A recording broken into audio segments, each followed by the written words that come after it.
Viewer আজকে interlock পিকের একটা design fabrics নিয়ে আসছি আপনাদের সামনে।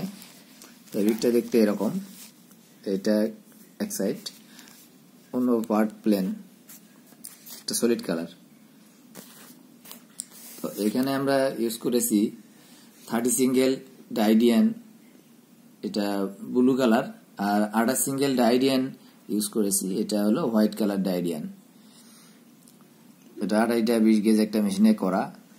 এটা আমাদের টার্গেট জিএসএম ছিল 270। আমরা এটা ওয়াশ ফিনিশ করার পরে আমরা জিএসএম পেয়েছি 251, ওটা 60 ইঞ্চি ওপেন। আর ফেব্রিকের ডিজাইনটা ছিল এরকম,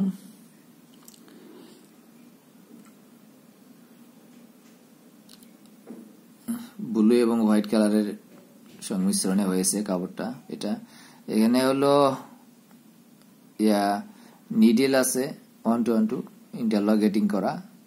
এই এসএল দেখেন, সিলিন্ডার এবং ডায়ালে যেখানে নিট আছে সেখানে স্টিচ লেন্থ একটু বেশি, আর শুধু ডায়াল অথবা শুধু সিলিন্ডারে নিট যেখানে সেখানে স্টিচ লেন্থ কম আছে, 2.40।